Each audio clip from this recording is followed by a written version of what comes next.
Welcome back to Words of Paradise. I'm your host, Leon Idle, and magic news just keeps coming. And by magic news, I mean bad magic news. I didn't set out to be a Magic the Gathering channel. I just wanted to be a nerdy news channel in general, covering pop culture, politics, and woke stuff in pop culture. But Wizards of the Coast just keeps making it so easy to drag them. Like, for example, a $975 Magic the Gathering beanbag cushion. Yeah, you heard me right. Let's check out this article. New $900 plus MTG 30th anniversary product baffles fans. And you know what? When I read this, I, like many of you, probably thought it was talking about the anniversary collection, the $1,000 fake card box. No. This is a different Magic the Gathering 30th anniversary collection that is also priced at almost $1,000. Like I said, a beanbag chair. This is insane. If you wanted further proof that Wizards of the Coast doesn't care about us regular players, about the people that are not, absorbently rich, as if those are the only types of people that play Magic the Gathering, the 30th anniversary, it's just not for us plebeians, because there is a $900 beanbag chair.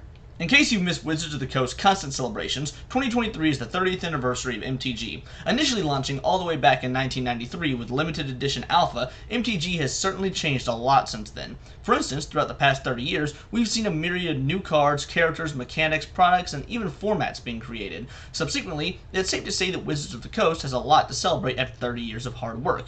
Despite having plenty of reasons to don a party hat, Wizards' party planning has left much to be desired. Yeah, you're telling me. What have we gotten so far out of the 30th anniversary?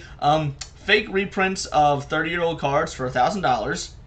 Now we've gotten a beanbag chair, and what has Wizards of the Coast gotten for their 30th anniversary? A 42% stock drop and a possible upcoming 29% stock drop because they don't care about us fans. They've also, as a gift from all of YouTube, they've had a myriad of YouTubers creating content to just demolish them. There's your 30th anniversary present, Wizards. Complete and utter disdain for your product from some of its most ardent supporters. The launch of the 30th anniversary edition, for example, was fraught with controversy thanks to the product's immense $999 price tag. For better or worse, Wizards' 30th anniversary celebrations haven't ended there, and the latest product to be released is quite frankly just bizarre.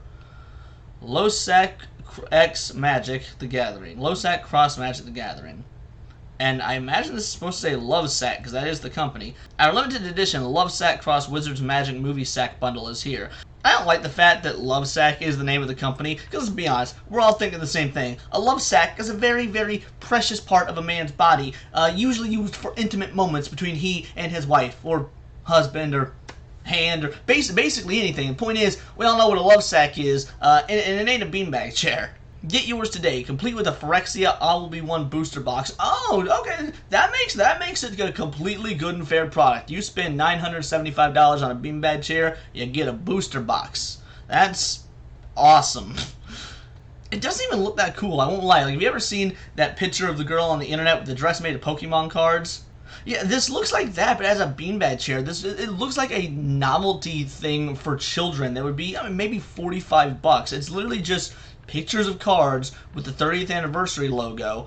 It's literally, I cannot fathom justifying $975 on this, especially when we get a little bit further in, and you'll see why.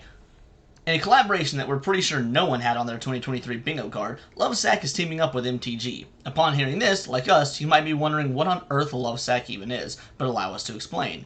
As the name barely implies, Lovesac is an American furniture company that specializes in selling high-end beanbags and sofas.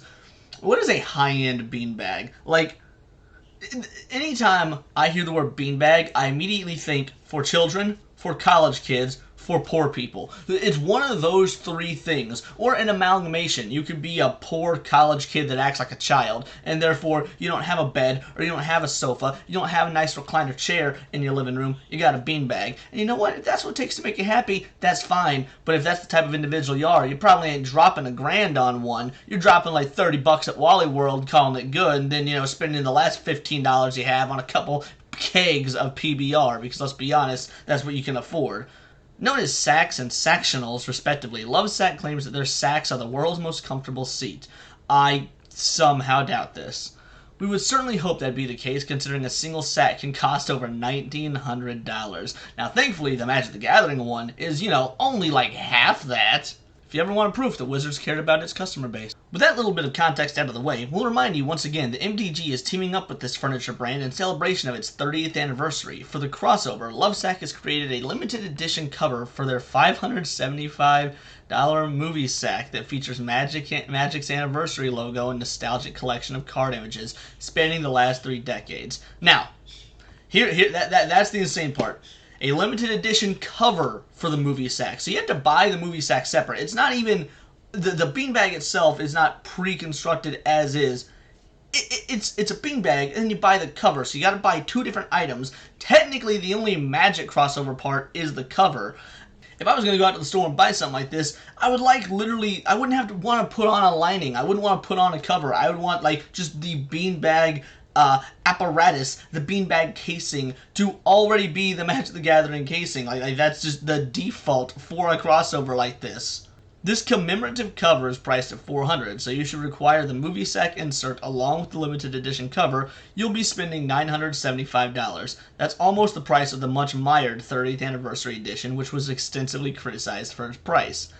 Thankfully, unlike 30th Anniversary Edition, which only included non-tournament legal prints, the Lovesac MTG crossover is an actual product. Granted, it's still an expensive one, however, it's consistent with the cost of Lovesac's other products. I guess to give credit where it's due, that is fair. If all their other stuff are normally this price, it's not Wizards' fault. I would assume that this is also exorbitantly expensive, but I do have to question Wizards' thinking capacity, their mental capabilities, when they get into a deal like this. They just saw all the backlash for a $1,000 box of fake cards, and the community roasted them. I mean, all of a sudden Magic fans turned into Don Rickles. It was such an intense roast.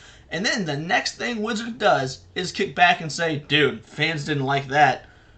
Let's charge them $1,000 for a beanbag chair. That'll be cool. You would think Wizards would sit back and be like, alright, what else can we do for 30th anniversary? Because that didn't work. And I don't know, maybe do some 30th anniversary pop vinyl figures that they could sell for $16.99 or something. And that would be, much more marginally acceptable financially. But no, they decide to, cross over with a high-end, again, they're beanbag chairs, furniture company. Oh my goodness, where is the PR team and where is the marketing team, and do they not communicate? To further tempt MTG players into purchasing the Lovesac Cross Magic the Gathering crossover doesn't just include fancy furniture. Alongside the sack cover, each Lovesac MTG bundle also consists of a Phyrexia All-Be-One set booster box, typically priced around $125 on Amazon. But see, that's not incentive to me. Maybe it is to other individuals, but I already find the idea of spending $1,000 on a beanbag chair that is offensive to my very core. So then throwing in $125, booster box, that doesn't sit well with me, because you're still trying to get people to buy a $1,000 beanbag chair. It's literally the equivalent of someone saying, yo, here's a lava lamp. It's $800. But if you buy this lava lamp for $800, we're also going to throw in some Blu-rays. Okay, sure, Blu-rays are cool and whatnot, especially if they're nice collectible steelbooks, but you're still trying to sell me an $800 lava lamp. What? This included booster box is a nice touch, albeit likely not what you're purchasing the crossover for. Yeah, exactly. Contentious crossover. As you can imagine, reacting to the reveal of the latest MTG crossover, players on social media were simply baffled. Reddit user Caleb the Leon94, for instance, stated, "Hey, Caleb the Leon, we share the Leon name. You and I are brethren in the Leon fam." For instance, stated, "Guys, it's not even April 1st yet," while posting the announcement to r/MagicTCG. Following this, countless other users were quick to highlight the immense cost of this commemorative product. "Oh, cool. I might get $1,000. Absolutely not," Katnissbot commented.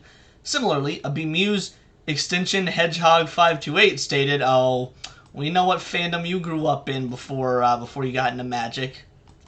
Me too. Am I reading that right? $400 for the cover for these things? Wow, that's quite a lot. Despite the crossover's price drawing comparisons to the 30th Anniversary Edition, several players highlighted how this collaboration isn't necessarily that bad. Reddit user Yuri's_Frostmorn, for instance, noted how this Lovesac is arguably better than 30th AE, since this one actually has an application. And again, that's That's fair. It is marginally better because you can actually use this. Does that marginally better usefulness, make it worth $1,000? Ooh, you're gonna have to really try hard to convince me there, but that technically he's correct, and we all know that technically he's the best kind of correct. Additionally, several users highlighted that despite the steep cost, sacks live up to their reputation. I don't think this is too expensive, Mangum Opera stated. If you've ever been to a Lovesac store, lord, they are pricey but very comfy. Following on from this, Pain Train noted that thanks to the addition of a booster box, this crossover is actually rather compelling if you're in the market for a Lovesac. But yeah, I've talked to many people, Magic fans and non-Magic fans alike. You know what has never come up in the process of that conversation? Lovesacks and beanbag chairs. I've helped a fair amount of individuals move from one apartment or house to another. These skinny noodly arms is used to carrying sofas for friends. Not once, while helping them move, did any of them chill out, hand me the beer and pizza as the payment for moving, and said, man, I'm thinking about getting a Lovesac. If they had told me that, I would question why they didn't have one already, thinking they were talking about, But now that I know what a Lovesac is, I still would question why they were thinking about getting one, because $1,000 for a beanbag chair is bananas. I was shocked to find out this product, with a booster box, is cheaper than the equivalent of a product that isn't a promotion. It's a good day if you wanted one of these already, and also like Magic. I can't say I wasn't tempted, but that feels a bit pricey for me personally. The fake Lovesac secret lair. Well, I'm not going to get into this part because it doesn't really do... This part's just kind of funny, so I'll give you the quick synopsis. Basically, someone on Reddit went in and made a secret lair drop announcement that was, a Lovesac crossover, so all the cards were going to feature, like, Lovesac stuff. Turned out to be fake, but still a hilarious troll. Not worth going over the rest of the article. But I do want to know if I'm missing the boat on this. Like maybe this actually is a good product. Maybe someone out there who's watching this has sat on a Lovesac and thought, nah, dude, it's worth the $1,000. Here's why. And you can give me step-by-step instructions on why you were compelled to purchase this. And then after those instructions, you can lay out some form of argument as to how it meets that value, how it is worth the $1,000 or whatever you spent on a Lovesac. That being said, look, my Magic videos, they do decently well, get a few hundred views and whatnot. I'm happy with it for as small as I am. Let me tell you, I don't think any of the people watching my videos are going to purchase a Lovesac. I could be wrong, but I'm going to guess there ain't going to be a lot of Lovesac owners in the comments below. But if you're there, please let me know, because it is baffling to me. It truly is. Like, the article used the word baffling in the title, and they used the word to perfection, because that's exactly what this is. So let me know your thoughts in the comments below, or you can let me know on Twitter, where you can find me at BoltTheWord. I do nerdy news every day. While it's been about Magic a lot lately, I don't just cover Magic. I cover anime, Star Wars, video games, you name it, it's all here in the nerdosphere. So please check out the back catalog. I've done great recent videos on other subjects or other Magic videos. If you want to watch those, there'll be some in the box down here. And yeah, please subscribe, because until next time, this has been Words of Paradise.